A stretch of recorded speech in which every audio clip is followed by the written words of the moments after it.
کہ اس نے پورا ایک اس سے موسیٰ علیہ السلام سے ایک مہلت مانگ لی. ٹھیک ہے, اب اس میں کیا ہوا, یہاں پہ جو تیسرا رکوع ہے وہ سٹارٹ ہو جاتا ہے آیت نمبر 34 سے 51 تک. اب یہاں پہ ہم دیکھتے ہیں کہ یہ فرعون نے کیا کیا کہ اپنے جتنے بھی درباری تھے ان سب کو اکٹھا کیا, پھر ان کو حکم دیا کہ بھئی تم ایسا کرو, یہ جس طرح سے موسیٰ نے اپنے یہ جو جادو دکھایا ہے اس کا جو ہے وہ توڑ کرو. تو اس کے توڑ کے لیے پھر انہوں نے کیا کیا کہ ملک بھر سے جتنے بھی ماہر جادوگر تھے ان سب کو جمع کیا گیا. مینز اس نے فرعون نے جو تھا وہ اللہ تعالیٰ کی نشانیوں کو, اللہ تعالیٰ کے طرف سے جو معجزات عطا کیے گئے تھے ان کو اس نے جادو کنسیڈر کیا, اور پھر اس کے توڑ کے لیے اس نے جادوگروں کو اکٹھا کیا. اب یہ جو جادوگر تھے یہ جب اس کے پاس آ گئے تو جادوگر ظاہر ہے وہ اپنے اس میں بڑا ان کو یہ زہم تھا کہ وہ لوگ جو ہے وہ جیت جائیں گے, کیونکہ ظاہر ہے جادوگر کو ایک جادو کی حقیقت معلوم ہوتی ہے نا کہ وہ کس حد تک اگلے بندے کو جو ہے وہ اپنے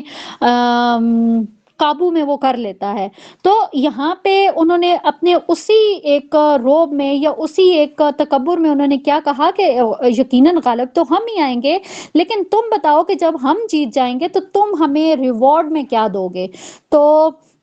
آیت 42 میں نظر آتا ہے کہ فرعون نے انہیں کیا کہا کہ میں تمہیں اپنے مقربین میں سے جو ہے وہ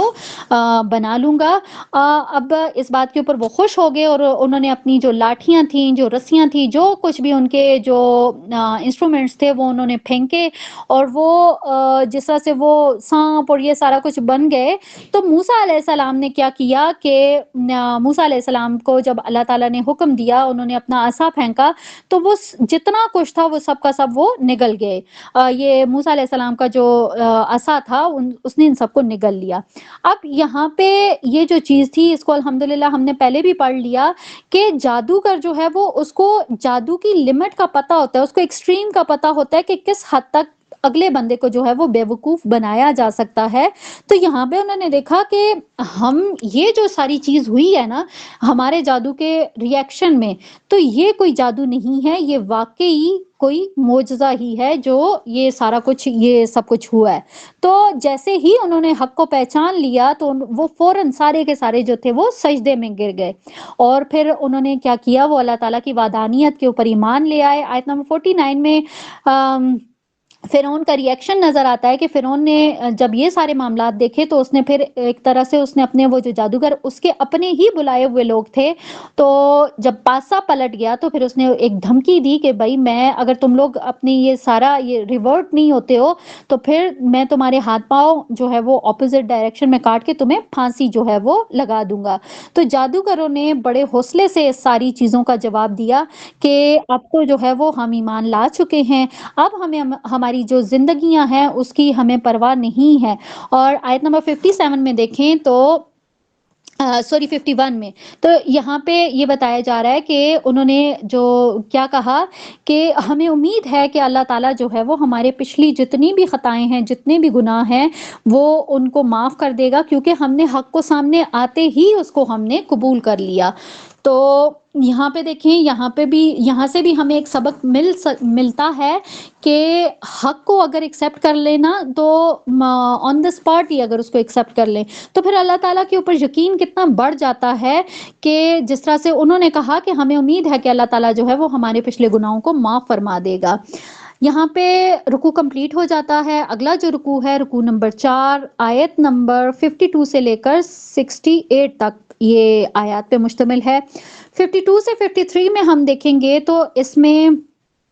جب موسیٰ علیہ السلام اللہ تعالیٰ کے حکم سے اپنی قوم کو لے کر چلے گئے اور فرعون کو جب پتہ چلا تو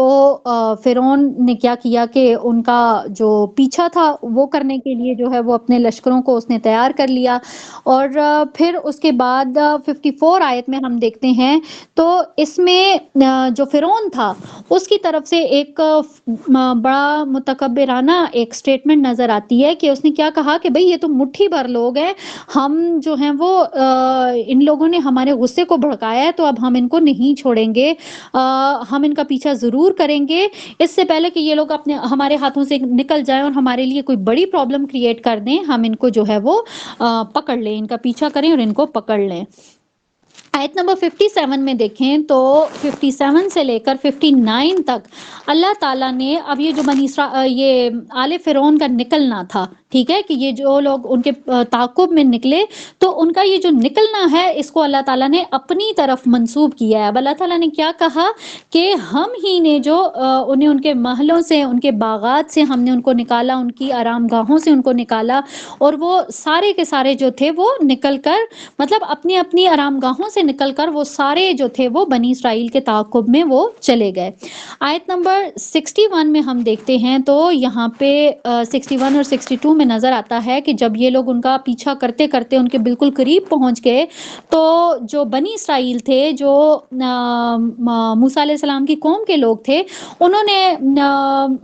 اپنی طرف سے ایک ڈر کا اظہار کیا کہ بھئی اب تو ہم لوگ پکڑے گئے ہیں، ظاہر ہے ہمارے پیچھے جو ہے وہ فرعون ہے اور ہمارے آگے سمندر ہے، اور اب ہمارے پاس بھاگنے کا نا کوئی بھی راستہ نہیں ہے، آگے جائیں گے تو سمندر میں ڈوب جائیں گے اور پیچھے جائیں گے تو یہ آل فرعون جو ہیں وہ ہمیں پکڑ لیں گے۔ لیکن اس سارے اس میں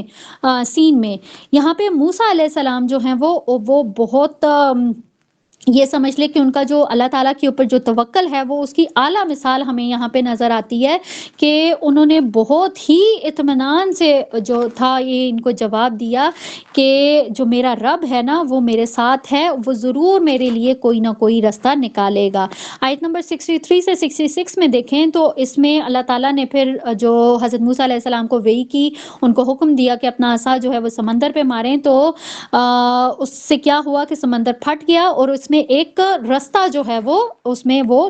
نکل گیا۔ اب اسی راستے کے ذریعے سے موسیٰ علیہ السلام اور ان کی قوم نے جو تھا وہ اس سمندر کو پار کر لیا۔ اب فرعون جو تھا وہ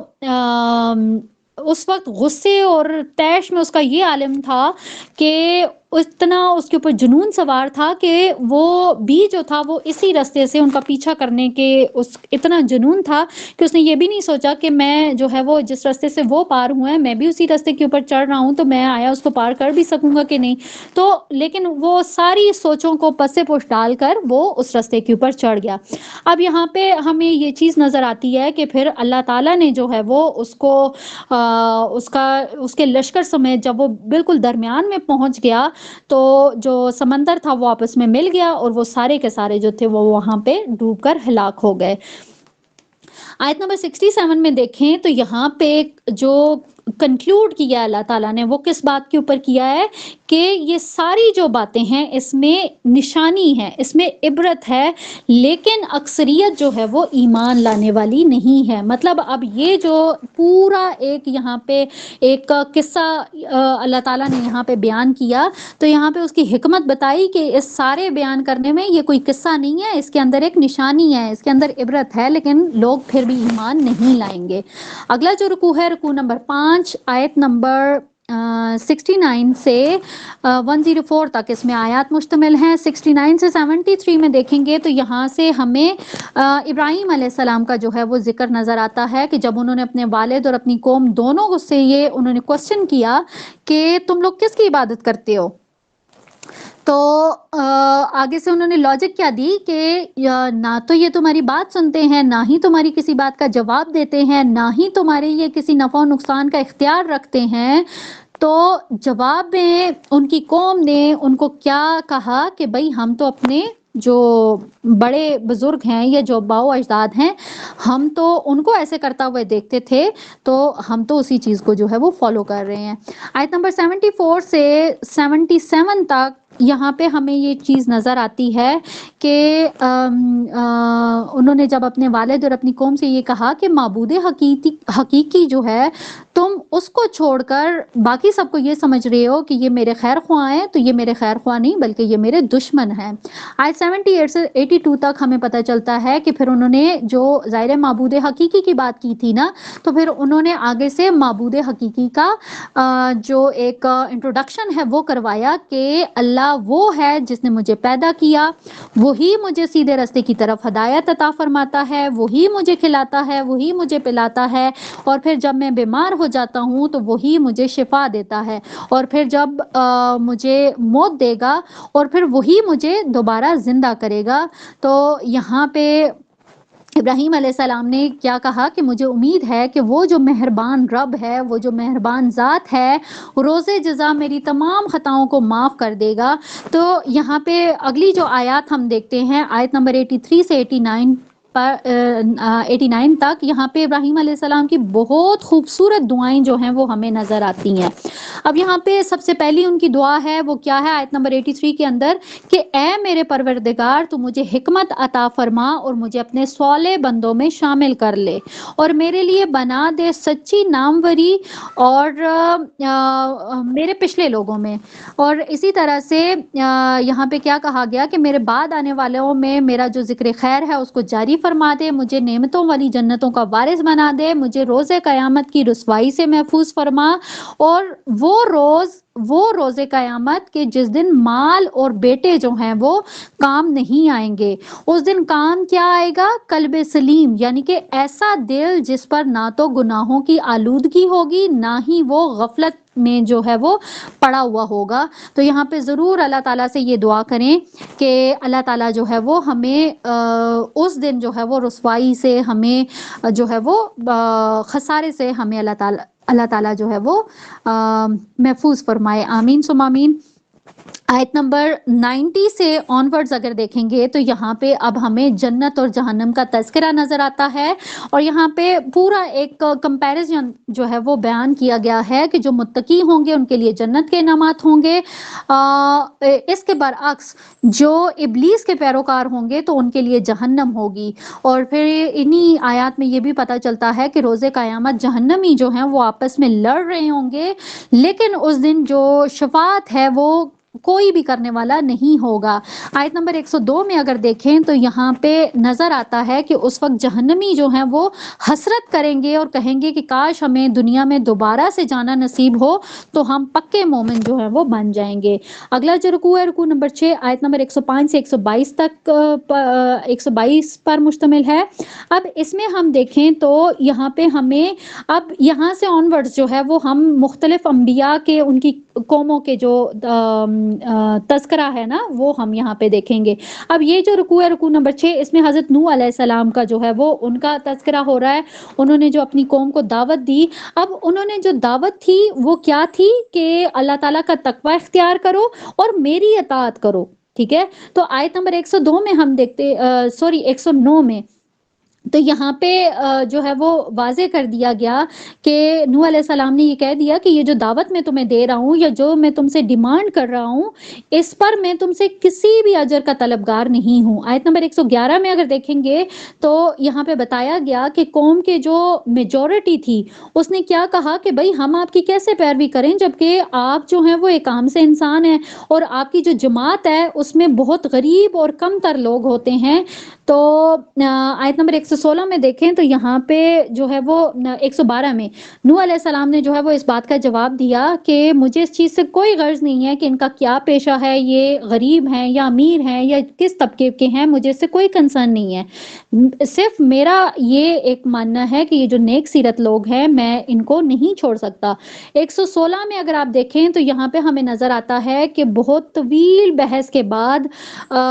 جو نوح علیہ السلام کی قوم تھی انہوں نے دیکھا کہ یہ تو اپنی سٹیٹمنٹس سے جو ہے وہ ٹس سے مس نہیں ہو رہے، تو پھر انہوں نے ان کو سنسار کرنے کی دھمکی دی۔ تو جب بالکل نا امید ہو گئے حضرت نوح علیہ السلام اپنی قوم سے تو پھر انہوں نے اللہ تعالیٰ سے جو ہے وہ مدد کی درخواست کی۔ پھر اللہ تعالیٰ نے حضرت نوح علیہ السلام اور ان کے جو جتنے بھی اہل ایمان ساتھی تھے ان کو ایک کشتی کے اندر محفوظ کر کے باقی جتنی بھی ان کی قوم تھی ان سب کو غرق کر دیا۔ رکوع نمبر 7 ہے، اس میں ہمیں جو ہے وہ قوم عاد کا جو تذکرہ ہے وہ نظر آتا ہے، آیت نمبر 123 سے 140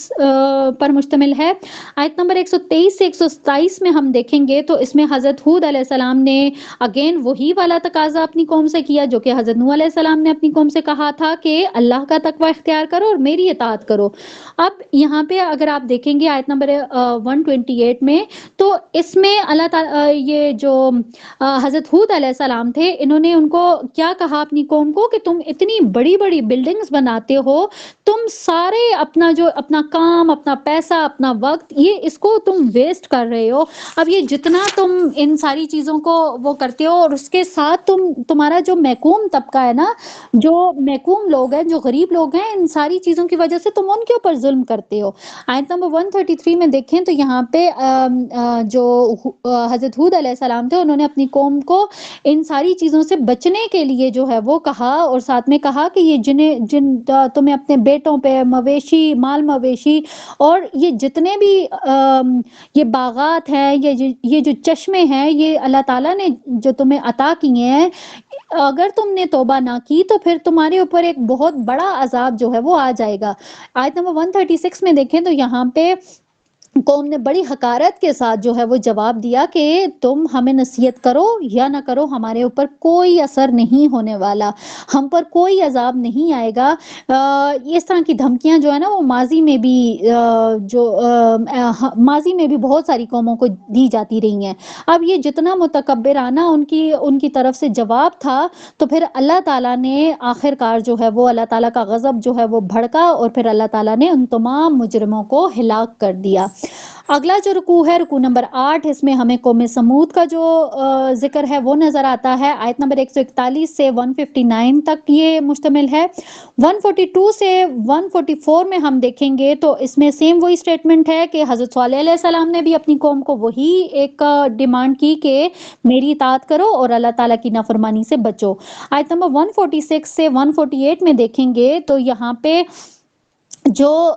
لاجکس دی ہیں نا، جو ریزن بتایا ہے حضرت صالح علیہ السلام نے اپنی قوم کو، کہ تم غور تو کرو کہ یہ جتنے خوبصورت باغات، یہ جو ٹھنڈے چشمے تمہیں دیے گئے ہیں، جو فصلیں ہیں، جو کھجور ہیں، یہ ساری چیزیں جو تمہیں نعمتیں عطا کی گئی ہیں، کیا ہمیشہ یہ تمہارے پاس رہیں گی؟ جس طرح سے تم پہاڑوں کو تراش تراش کر گھر بناتے ہو، تو کیا تم ہمیشہ ان گھروں میں رہو گے؟ ایک دن آئے گا کہ تمہیں ان ساری چیزوں کا حساب دینا ہوگا. آیت نمبر 149 سے 152 میں ہمیں یہ ساری باتیں پتہ چلتی ہیں. تو یہاں پہ حضرت صالح علیہ السلام نے اپنی قوم سے کیا کہا کہ اللہ تعالیٰ کی بندگی کرو اور فساد مچانے والوں کی پیروی نہ کرو. آیت نمبر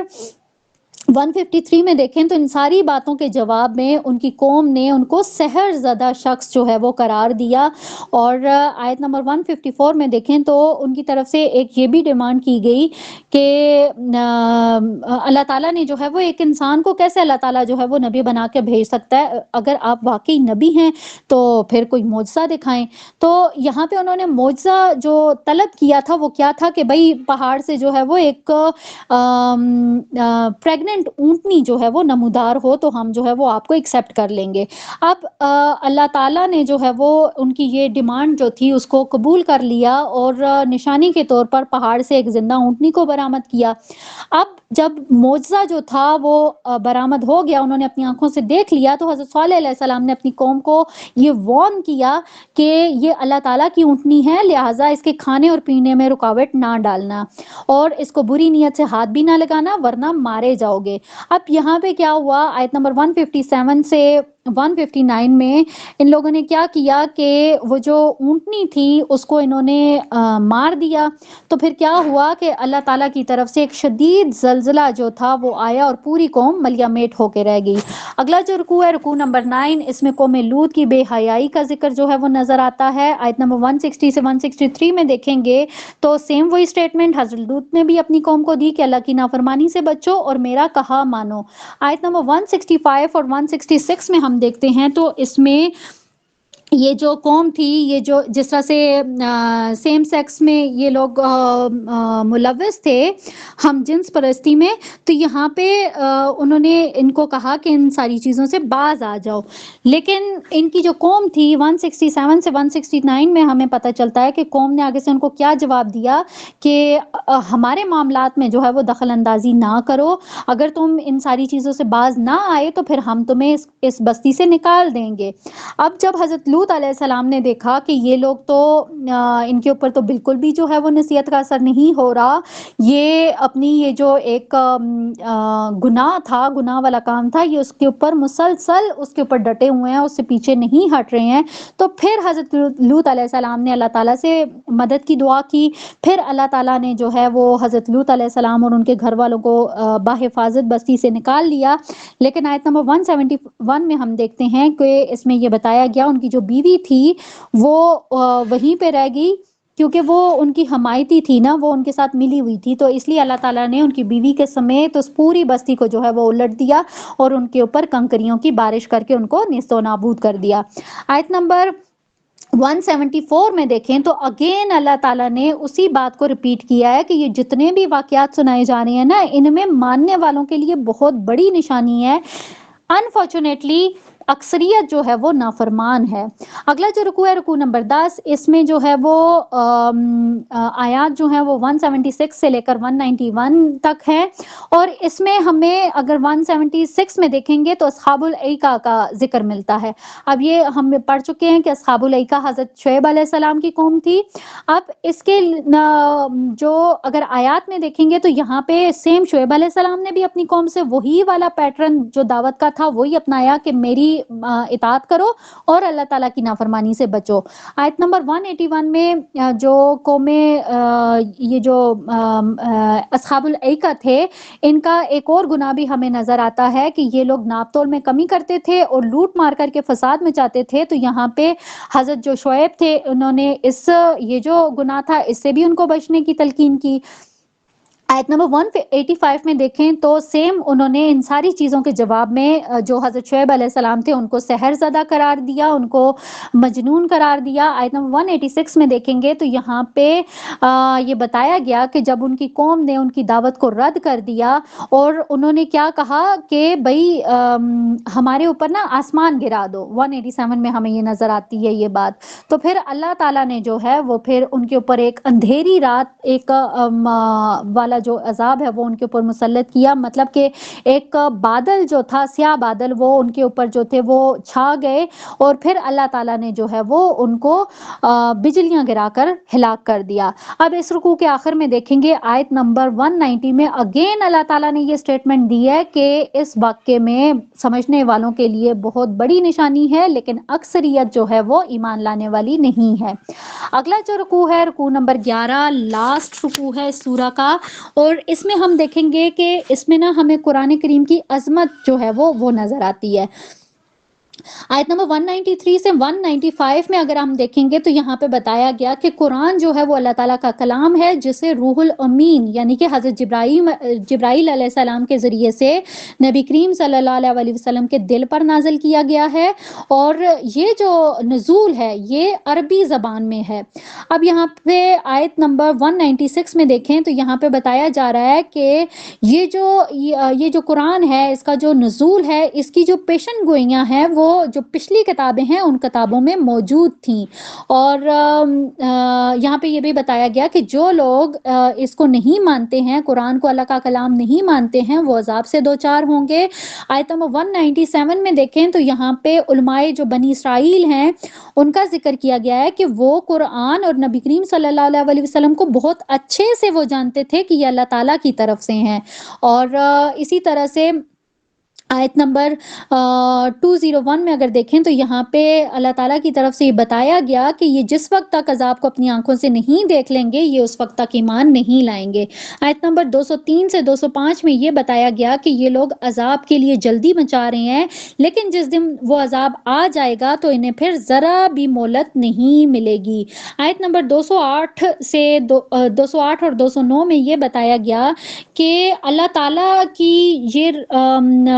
یہ نہیں ہے روش کہ وہ کسی بھی بستی کے اوپر عذاب دینے ایسی جو ہے وہ عذاب مسلط کر دے، بلکہ اس سے پہلے جو ہے وہاں پہ خبردار کرنے والوں مینز انبیاء کو جو ہے وہ بھیجا جاتا ہے. یہاں پہ ان کو انبیاء کو بھیجنے کا مقصد کیا ہے کہ یہ بات کلیئر ہو جائے کہ اللہ تعالیٰ ہرگز بھی ظالم نہیں ہے. آیت نمبر 210 سے لے کر 212 میں یہ بتایا گیا کہ قرآن کو ہرگز بھی شیاطین لے کر نہیں اترتے ہیں. جس طرح سے مشرکین نے کہا تھا نا کہ اس کو کوئی شیطان آتا ہے اور وہ خبریں آ کے دے جاتا ہے، تو یہاں پہ اس کا جواب اللہ تعالیٰ نے دیا کہ قرآن کو ہرگز بھی شیاطین لے کر نہیں اترتے ہیں، بلکہ اللہ تعالیٰ نے تو شیاطین کو اس کو سننے سے بھی معذور کیا ہوا ہے۔ آیت نمبر 214 سے 216 میں دیکھیں گے تو اس میں یہ بتایا جا رہا ہے کہ نبی کریم صلی اللہ علیہ وسلم کو یہ تلقین کی گئی کہ آپ اپنے رشتہ داروں کو دعوت دیں، اور اس کے ساتھ جو مومنین ہیں ان کے لیے اپنے بازو جھکا کے رکھیں۔ اس کے باوجود بھی اگر کوئی آپ صلی اللہ علیہ وسلم کی نافرمانی کرتا ہے تو آپ صلی اللہ علیہ وسلم اس سے بری الذمہ ہیں۔ یہاں پہ ہمارا یہ جو رکوع ہے وہ کمپلیٹ ہو جاتا ہے، اور جو اگلی سورہ، بلکہ ہماری جو سورہ ہے سورہ شعراء وہ کمپلیٹ ہو جاتی ہے۔ جو اگلی سورہ ہے ہماری وہ سورہ نمل ہے۔ سورہ نمل کے 7 رکوع ہیں اور 93 آیات ہیں۔ اچھا سوری، میں یہ جو لاسٹ ہے اس کی جو آخری آیات ہیں میں نے 216 پہ اس کو وائنڈ اپ کر دیا۔ اس کی جو آیات ہیں 227 تک ہیں، ٹھیک ہے۔ اچھا 216 پہ ہم نے کیا دیکھا کہ نبی کریم صلی اللہ علیہ وسلم کو یہ بتایا گیا کہ اگر کوئی بھی آپ کی بات نہیں مانتا ہے تو پھر آپ اس سے بری الذمہ ہیں۔ اور اگلی جو آیات ہیں آیت نمبر 221 سے لے کر آخر تک، یہاں پہ یہ چیز بتائی گئی ہے کہ یہ جو قرآن ہے یہ کسی کاہن کا کلام نہیں ہے، نہ ہی یہ کسی شاعر کا کوئی مجموعہ ہے۔ اب یہاں پہ شاعروں کا جو ہے وہ بتایا گیا کہ یہ جو شاعر لوگ ہیں یہ تو ان کی جو پیروی کرنے والے لوگ ہوتے ہیں، یا ان کی جو محفلوں میں جو لوگ ہوتے ہیں وہ تو گمراہ قسم کے لوگ ہوتے ہیں، اور یہ جو شاعر ہوتے ہیں یہ تو اپنی لوگوں سے داد وصول کرنے کے لیے کسی بھی قسم کا شعر جو ہے وہ، چاہے اس کا کوئی سر پیر ہے نہیں ہے، لیکن یہ اس چیز کو ذہن میں نہیں رکھتے، بس ایک داد وصول کرنے کے لیے یہ جو شعر ہیں وہ کہتے رہتے ہیں۔ تو یہاں پہ یہ چیز بتائی گئی ہے کہ یہ جو بڑے بڑے دعوے کرتے ہیں، اگر ان کو عمل کے اعتبار سے دیکھا جائے تو یہ جو شاعر لوگ ہوتے ہیں یہ ان کو دیکھا جائے تو یہ اتنا کردار کے حوالے سے یہ اتنے بہت سٹرونگ کیریکٹر کے مالک نہیں ہوتے ہیں، لیکن اگر نبی کریم صلی اللہ علیہ وسلم کو اگر دیکھا جائے، اگر ان کا کمپیریزن کیا جائے تو نبی کریم صلی اللہ علیہ وسلم کا جو ہیں وہ خود بھی بہت نیک ہیں، اور ان کے جو پیروی کرنے والے لوگ ہیں وہ بھی بہت نیک اور پارسا ہیں۔ اور اسی طرح سے اگر دیکھا جائے تو نبی کریم صلی اللہ علیہ وسلم جس بھی دعوت میں انہوں نے اپنا جو ایک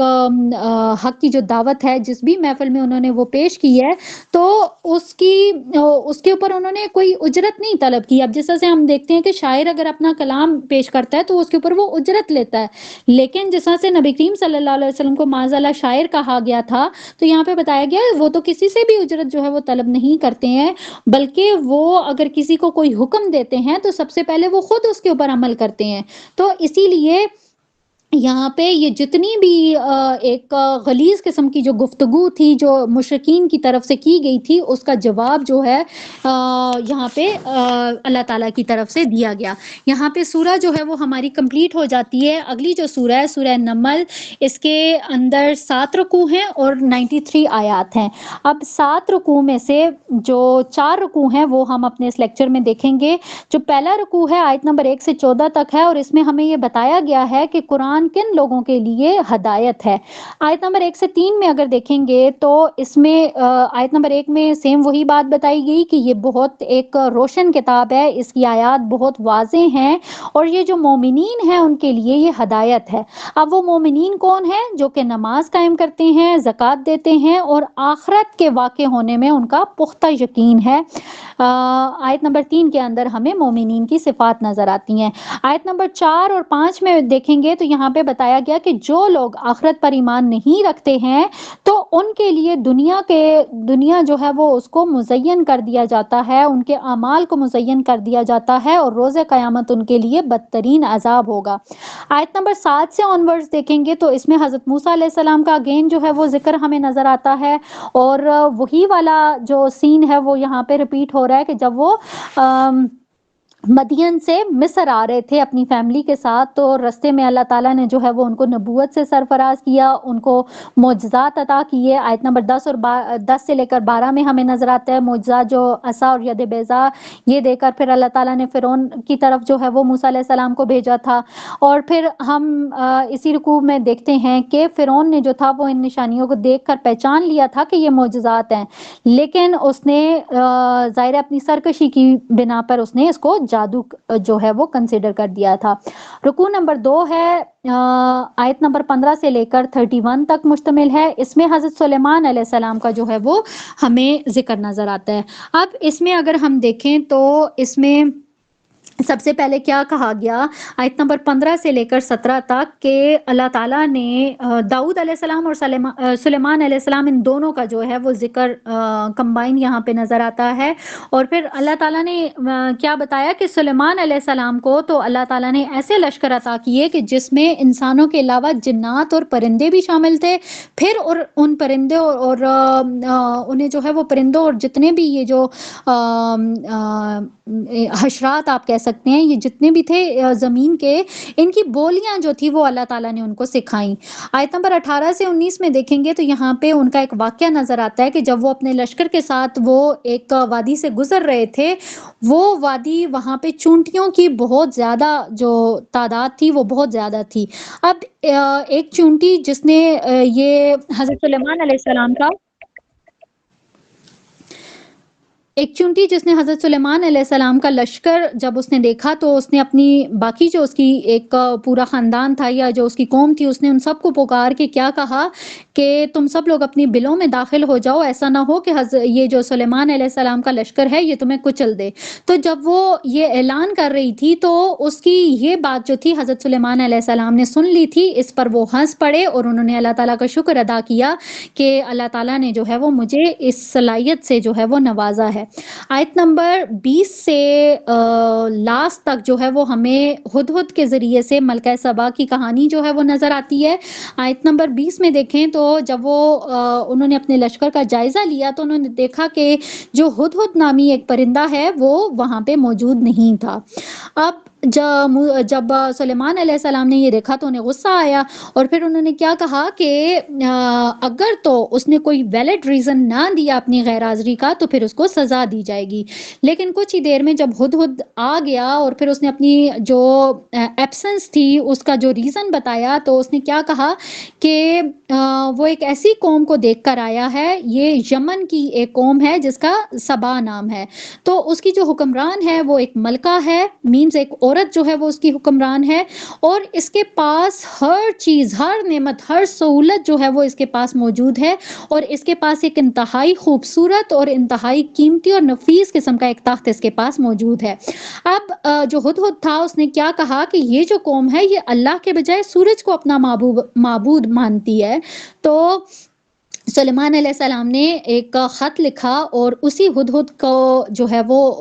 اس کے حوالے کیا اور اس کو کہا کہ جا کر یہ جو ملکہ سبا ہے اس کو یہ دے کر آ جاؤ۔ اب جب ملکہ سبا کو حضرت سلیمان علیہ السلام کا خط ملا تو اس نے فوراً سے جو ہے وہ اپنے تمام جو جتنے بھی بڑے بڑے وزراء تھے یا جتنے بھی بڑے بڑے عہدوں کے اوپر لوگ تھے ان سب کو اس نے جمع کیا اور ان کے سامنے سلیمان علیہ السلام کا خط جو تھا وہ اس نے پڑھا۔ اب یہاں پہ اس نے کیا کہا کہ حضرت سلیمان علیہ السلام نے کیا میسج دیا ہے کہ میری اطاعت قبول کر کے میرے دربار میں حاضر ہو جاؤ۔ اگلا جو رکوع ہے رکوع نمبر 3 آیت نمبر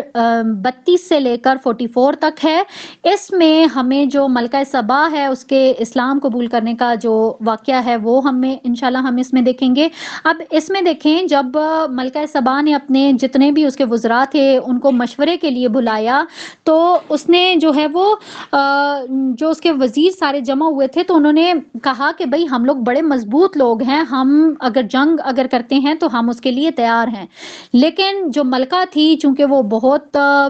سمجھدار خاتون تھی تو اس نے کیا کہا کہ جب بھی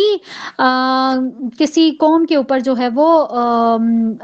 کوئی بھی بادشاہ اگر اس کے اوپر وہ حملہ کرتا ہے تو وہ پھر اس کو بالکل اجاڑ کے چھوڑ دیتا ہے اور وہاں کے جو لوگ ہوتے ہیں ان کو ذلیل و رسوا کر دیتا ہے۔ اور آیت نمبر 38 سے 40 میں دیکھیں تو یہاں پہ اب یہ جو یہاں پہ دیکھیں پہلے جو ہم نے دیکھا تو وہ ملکہ سبا اور اس کا دربار ہے اور وہ اس کا سارا سین ہم دیکھ رہے ہیں نا، لیکن آن دا ادر ہینڈ اگر دیکھیں تو یہاں پہ 38 سے 40 تک ہمیں حضرت سلیمان علیہ السلام کا دربار نظر آتا ہے، جس میں وہ اپنے درباریوں سے کہہ رہے ہیں، اب ان کا خط جو ہے وہ ملکہ سبا کے پاس پہنچ چکا ہے۔ اب یہاں پہ سلیمان علیہ السلام اپنے درباریوں سے کہہ رہے ہیں کہ بھائی مجھے بتاؤ کہ کون جو ظاہر ہے ہدہد نے اس کے تخت کی بات کی تھی نا ملکہ سبا کے، تو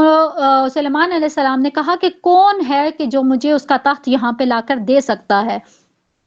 اب ظاہر ہے ہم نے یہ دیکھا کہ ان کا جو لشکر ہوتا تھا اس میں انسان بھی تھے، جنات بھی تھے، پرندے بھی تھے، تو جنات میں سے ایک جو دیو تھا اس نے اپنے آپ کو جو ہے وہ پیش کیا کہ میں یہ کام کر سکتا ہوں، اور اس نے ساتھ میں یہ کہا کہ بلکہ میں پلک چھپکنے سے بھی پہلے اس کا تخت یہاں پہ لا سکتا ہوں، اور واقعی اس نے وہ تخت جو تھا وہ وہاں پہ حاضر بھی کر دیا تھا۔ اب جیسے ہی سلیمان علیہ السلام نے اس تخت کو اپنی آنکھوں کے سامنے دیکھا تو ان کو بہت خوشی ہوئی، اس کے ساتھ انہوں نے اللہ تعالیٰ کا شکر بھی ادا کیا۔ اب یہاں پہ ہم دیکھتے ہیں کہ جس طرح سے ہم نے دیکھا کہ جو سلیمان علیہ السلام تھے انہوں نے اللہ تعالیٰ کا شکر بھی ادا کیا، اس کے ساتھ انہوں نے کیا کہا کہ اگر تو کوئی شکر کرتا ہے تو وہ اپنے لیے کرتا ہے، اور لیکن اگر کوئی نافرمانی کرتا ہے تو وہ بھی اپنے لیے کرتا ہے، اللہ تعالیٰ ان ساری چیزوں سے بے نیاز ہے۔ آیت نمبر 41 میں ہم دیکھیں تو اس میں نظر آتا ہے کہ سلیمان علیہ السلام نے ظاہر تخت ان کے پاس پہنچ چکا تھا، اب انہوں نے ایک حکمت کے پیش نظر انہوں نے کیا کہا کہ یہ جو تخت ہے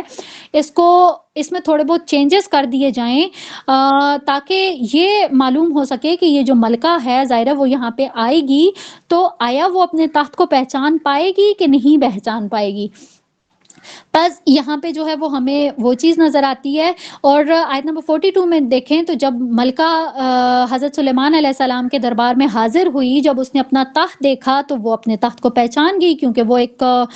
مطلب ایک سمجھدار خاتون تھی، اور اس نے اپنے تخت کو پہچان لیا۔ اور پھر اس کے بعد یہ بھی نظر آتا ہے کہ جب اس نے ان ساری چیزوں کو دیکھ لیا اپنی آنکھوں سے تو پھر اس کو وہ فوراً سے ایمان لے آئی۔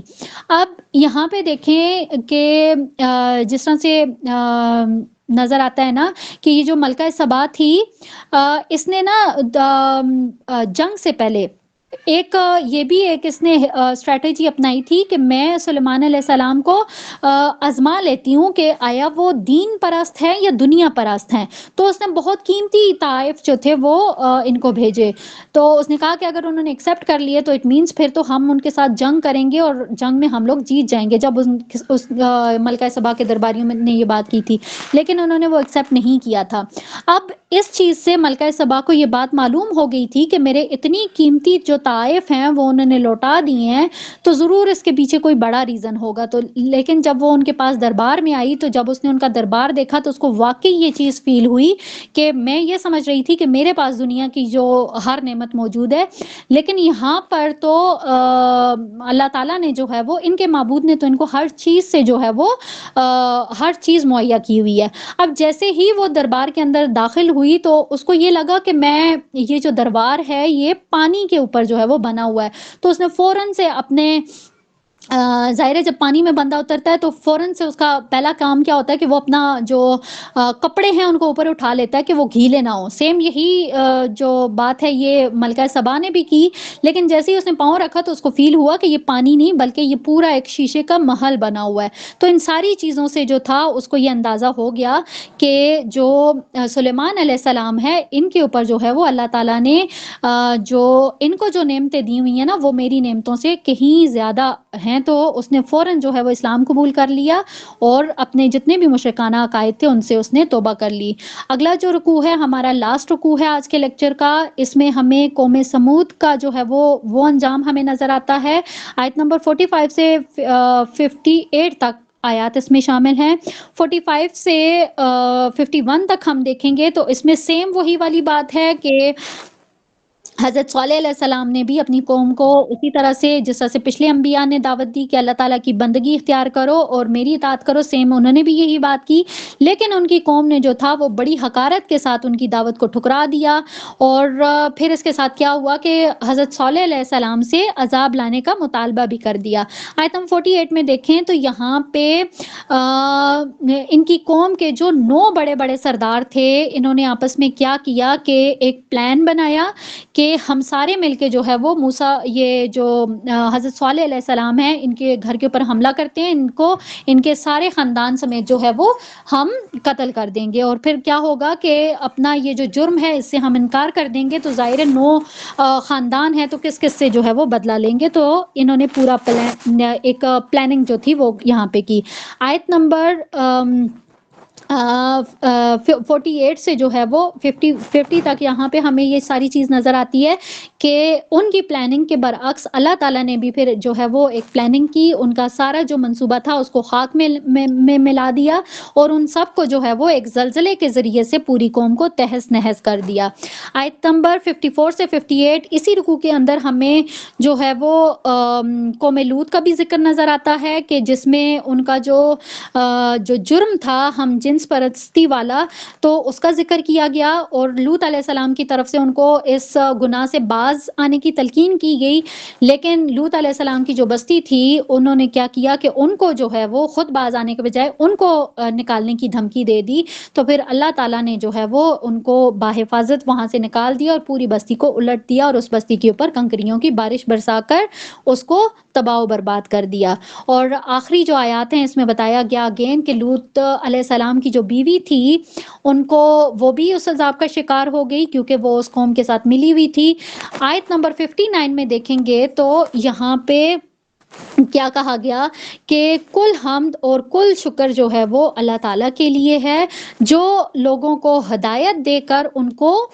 مخصوص کر لیتا ہے، ان کو چن لیتا ہے۔ تو یہاں پہ اللہ تعالیٰ نے ایک سوال کیا ہے کہ دیکھو اللہ زیادہ بہتر ہے یا وہ جنہیں تم اللہ تعالیٰ کی جگہ پہ شریک بنا لیتے ہو۔ انشاءاللہ اس کے جو باقی جو رکوع ہیں اس سورہ کے وہ انشاءاللہ کل آپ لوگ اپنے جو نیکسٹ لیکچر ہوگا اس میں دیکھیں گے۔ یہاں پہ ہمارا یہ جو لیکچر ہے یہ کمپلیٹ ہو جاتا ہے۔ جو کچھ ہم نے پڑھا، جو کچھ ہم نے سنا، جو کچھ ہم نے سمجھا، اللہ تعالیٰ اس کے اوپر عمل کرنے کی توفیق عطا فرمائیں۔ بارک اللہ لی و لکم فی القرآن الکریم ونفانی وإياكم مما فيه من الآيات والذكر الحكيم وتقبل مني ومنكم تلاوته إنه هو الغفور الرحيم۔ سبحانك اللهم وبحمدك نشهد أن لا إله إلا أنت نستغفرك ونتوب إليك۔ جزاكم الله خيرا كثيرا۔ السلام علیکم ورحمۃ اللہ وبرکاتہ۔